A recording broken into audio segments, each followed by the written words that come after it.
So your consumer unit, as I said, the heating and hot water is that button there. Okay. Yeah. If you look at this one, that looks very similar to it. If you were trying to operate it by just sticking, oh, you can just see an orange light. Didn't read what you're saying. You think it's on. It could be just that the spare one is, even though it lights up, it's not connected to anything. So just be careful. Make sure you are hitting that one. Right. If you want it electric. Okay. So it does look very similar. Charger button. So that's a button as well. That's your charger unit there. That's switched on, 240 connected. It will charge your battery. Right. Okay. Reverse polarity. That's just a light. Okay, if you go on the continent, they tend to wire things slightly different than us. Yeah. Okay, you plug your electrics in, come in, have a look. If it's light on, that means that it is reversed. You're going to need an adapter to operate off their electrics. Right. Okay. Next one is your trips. So electric 240. That's info note there to see what they're connected to. 12-volt fuses. Again, info note there to see what they're connected to. And then what you've got also on this one is a system shutdown button. So even though that power button there will switch 12-volt systems on and off when you get into your van, and when you're using it, when you're in storage, probably best to switch that one off. That will shut down all the 12-volt systems to stop it bleeding the battery down, or draining the battery down. What will also happen is you've got a solar panel on the roof, so that will still feed power into your battery, obviously as long as you're not covered over or it's dark or whatever. And it'll still charge your battery, but there's less likely to be anything drawing power off it. Okay, so you still have a charged battery when you come back to it. Obviously remembering to switch that back on. When you come to use it, remember to switch it back on there, because that one won't restart it from that position up there. Right. Okay? Okay. Happy with that? Yep. Good. Right, so other appliances now. So your fridge, that will operate electric, gas or 12-volt that's coming from your car, so when it's connected. So at the moment it's running on gas. The light is just slightly dulled at the moment. If I press anything, it just brightens it up a bit. Yeah. Okay, that's the on-off button, so just press and hold, that switches it on and off. That is now running on electric. Right. Okay, to light the gas, all you do is just press that. That will light the gas automatically. If it fails, it will let you know. What I'll do, I'll just put it onto 12-volt. Right, that's failure on 12-volt now. That 12-volt is what would be coming from the car. Okay? Right. So when you're connected and you're travelling, you put it onto that. If it's doing that, obviously you haven't got your engine started or you haven't connected the cable. Right. So if it's doing that on the gas, that means the gas hasn't lit. Right. Okay. So the usual reason why that hasn't lit is, one, you haven't turned the gas on. Two, you haven't got any gas, so you can fire your cook up just to make sure you've got gas running. Also, it could have air in the system. So people tend to, obviously you pay for your pitch, your electric comes with it. Yeah. So you use it. Most people, that's what they'll do. They use electric. Yeah. Every now and again, just fire it up on gas, say for half an hour or so, for once a month if that, and then it'll just help the burners be able to keep lighting in the future. If some people they'll leave it for a year, 2 years, and not bother with it. Yeah, and it won't. It's going to be a struggle to light. Okay, so if it obviously does fail, all you do is just press that, and it'll reattempt to light it. So obviously make sure you've got gas and you've checked the gas is switched on, and all you do is just press that, and it'll reattempt to light it. Okay. Back to the 12-volt. The 12-volt will not cool your fridge down. Okay, it will just maintain the temperature, whatever the temperature it is at. Right. So if you've got your van at home, or in storage, it depends. If you've got it at home, you can plug it into electric. So say 24 hours or so before you leave, cool it down on the electric. Then just before you leave, obviously unplug your electric, and you can put it to that. So switch it on. You don't need to switch your control panel on. It's totally separate. You can switch that on, switch it to battery. Then as soon as you're connected and the engine's running, it will feed 12-volt to that fridge, which will maintain the temperature. As I said, it won't cool it down. Right. Okay, so when you get to site, obviously you disconnect your car or whatever, as soon as you plug 240 in, put it back to that, and it'll be running on electric. Okay? Brilliant. Yeah. This side is your temperature range, all 5 lit, that's the coldest it's going to be. So this button here changes that. Obviously if it's coming out frozen butter on 5, then obviously it's too cold. But it all depends on the temperature outside. If it's really hot outside, obviously it needs to work that bit harder. Yeah. Okay? Brilliant. Right, to open the fridge, just press down on the button. It opens it up. You can see this little contraption here. Alright, I'll just pull that out now. That's operating. Lost my balance. Operates off the door mechanism itself. When you're in storage, it's best to have the door slightly open, which that's what that does. It allows air to circulate, so obviously it's not going to get too mouldy. Obviously make sure it is clean when you finish with it, because even a small blob of milk can end up with a nice blue fudge ball if you're not careful. Right, to operate it, what you do is just push it as such against the wall and slide it towards you. Yeah. Okay, when you want to use the fridge, obviously you need to make sure that it's fully back. because if it doesn't, it will stop the fridge shutting. Yeah. And obviously, it won't seal, and then you'll be ringing up saying it's fridge not working. Yeah. Okay. Your fridge box or your freezer box even that will come out as well. So if you wanted to, you can use that as a full height fridge. Yeah. But it's probably good to take it out when you're in storage. Right. So when you're not using it, you can take that out and put it up there, so that's not going to go mouldy either. Brilliant. Okay. And to shut it, you just shut it. Okay. Inside here, you've got your drainer board, which obviously sits up there when you're using it, and your chopping board. And it's also, what it's also got is individual appliance gas taps with the info note here to see what they're connected to. Right. You don't need to turn them on and off. It's the one on top of your gas cylinder you need to obviously turn off when you're travelling. Okay. Next is your cooker. 12-volt igniter there. So obviously you just press and hold. It'll fire up. Okay, it has got a safety device on the lid.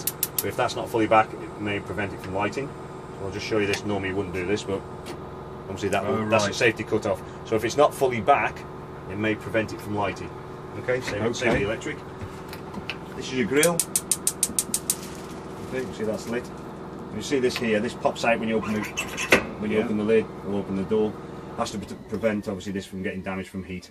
Yeah, I see. So make sure that's popping out. Grill pan handle that's just inside there. Oven, you got the same. Nice, yeah. Okay. Microwave. Big button, press opens it. Glass plate, do not travel with that in there, because if that drops out and drops on here or there, it's going to be expensive. Okay, so I'll just sneak it there for now. My wife tends to put it on tea towel so it's wrapped in there, so it's not rattling about. Okay, to operate it, you see that control does nothing on its own.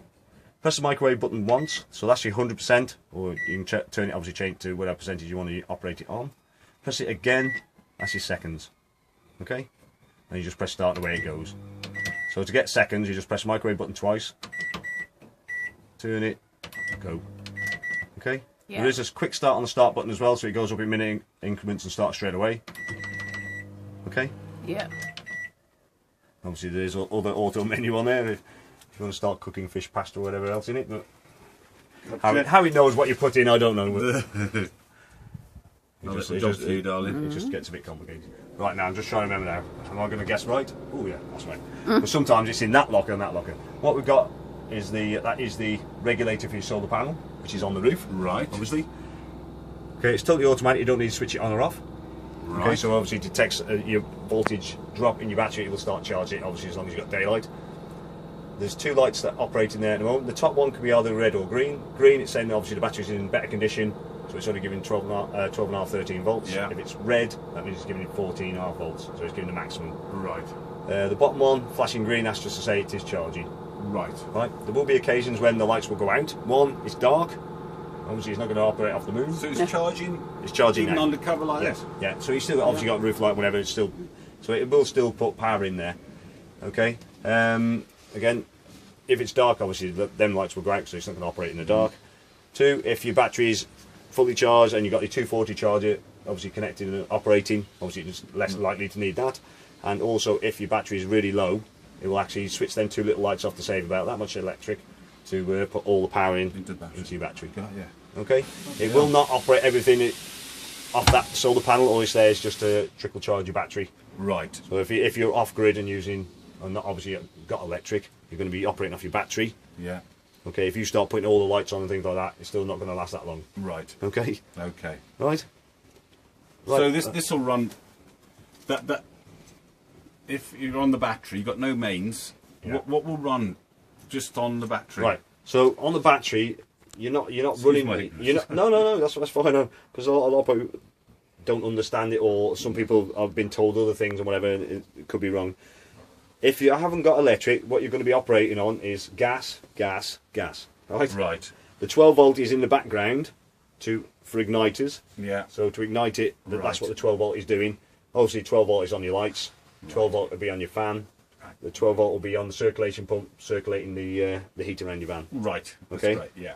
So if you plugged a load of like 12 volt system into the van as well, obviously it can be draining it down rather quickly. Yeah. So it will run on gas. Everything else will run on gas. Obviously, microwave won't. But right. Obviously that's just electric. And that socket there That's 240. 240. Yeah, That's okay. You have got a socket. I think there's one there. There's one here. You've got, for a car lighter type socket. Yeah. So if you have got something like a TV, it runs on 12 volt. Obviously, that's your TV point there. Okay, so that's where you can plug 12 volt in. Obviously, 12 volt won't be coming through your sockets. Right. Which is obviously only 240. That's it, yeah. Okay. Great stuff. Yeah. Okay. This is your aerial points here. There's one in the bedroom as well. That one there is connected to the outside one. So that one I said it showed you in the battery locker. Yeah. That is what is that one there. Like a Sky in effect. Yeah. Like a Sky. That's it. Yeah. If you want to dish. plug a what do you call it, satellite dish on the outside if you want to. That one there is on the internal aerial system, which is on the roof. Right. It is that one. It's same on.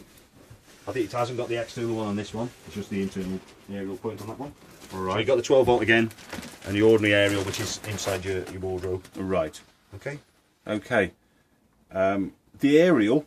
That's the other question I was going to ask. The aerial. How do you position it? Does it do it on its own, or like? No, it's not that clever. I don't know. I don't know. You have to stick your hand up there and turn it round. So that stem that's coming through the ceiling there, that is your actual aerial. Right. Directional aerial, which you have to manually operate. Right. Okay. So no, that's fine. No, just, ask the question. There's no silly questions. If you don't know it, you just ask. That's it. Yeah. So that there, all you do is unscrew that nut. Yeah. Okay. And all you do is Unscrew that. yeah. They just that is an indicator on it as well. That's to show you what direction it's pointing in at the moment. There should be a info note somewhere. Trying to see. Oh, there, sir. So that tells you. Oh, right. Yeah. So what you do is have a look, see where everybody else is pointing their aerial. You push it up, and you can turn it around to whichever direction you need it. Obviously, usually, if other people have got their aerial pointing in that direction, they're usually pretty close, because obviously they've followed everybody else. Yeah. It's unusual for someone to have everyone aerials pointing in one direction and not get a signal. So all you do is just push it up, turn it around to what position you need push it. this up. Yeah. Oh, I see. Then once it's up, tighten it. Yeah. And then you can change the top angle by that control there. So if you see it says in the little window there, it's got green and it's green and H, which means it's horizontal. If you turn that bottom control, it actually turns it sideways on. Okay, which will be vertical. You see that little info note just behind you there. So green is horizontal, B is vertical. Make sure it's in the green before you bring it down. And obviously make sure it is down before you travel, because you don't want to collect any trees on the way home. No. That's green. So that's now laid flat. Yeah, so that's it. Then that slides down. I think it says on that panel there, on the info note. No, I can read it from here. Sorry, Matt. Sorry. The indicator is usually, I think it's the front on this one, is it? Yeah, facing the direction of travel. So if you can see that little thing there is facing backwards. So if you turn it round so it's facing this. Yeah. The green window. No, you need to do the whole aerial itself. So right. So it's slacken this. Yeah, and then turn the whole bar round so it's that green thing is facing the wall. This wall. Not the front wall. Got yeah. Yeah. Like that. That's it. And then make sure it's fully down and lock it off. That's it, that's ready to go now. Okay, you've got an amplifier on the back there, which is also connected to your aerial. So always switch that on when you want a better signal. Right. Or a signal. Obviously there will be areas where a signal is nearly impossible to get anyway. Which some sites do have their own aerial. In really, say Cumbria or Wales, where it's a bit mountainous, signals can be absolutely terrible, but they can have their own booster aerial. Right. And you can plug into their bollard to that connection outside. You can still get a signal. Oh, right. Some posher ones you probably get Sky as well on them. Right. Okay. Right, what we got there at the back there is your expansion tank. That's for your central heating. Right. Okay, there is a minimum and maximum mark. It's difficult to see on that window. Yeah. From this angle. When it's cold, just make sure it's a finger width above the minimum mark. So when it's cold, it will, as it warms up, expand into the tank. Yeah. Okay. If you do need to top it up, it has got an antifreeze mix in there. Right. So make sure you're getting the correct stuff into it. Yeah. To top it up, you just pull that top panel off. Yeah. That'll come away, and you just unscrew the top and just top it up. You can top it up with just water if you haven't got any of that with you. Yeah. But obviously remember to make sure you are topping up with the antifreeze when you get the chance. Okay. Yep. Obviously table storage. Make sure that is secure. You see there's a little catch at the top there. Make sure it is secure before you travel. You don't want that rattling around in there and causing damage. Especially if it pops out of the wardrobe, then you're really in trouble. Alright, it can be expensive. Yeah. Alright, so always make sure you secure things before you travel. Okay. Great stuff. To operate it, all you do is just slightly lift it and slides towards you. then that will sit Back down there. back in there. Okay, so obviously daytime nobody just set it back.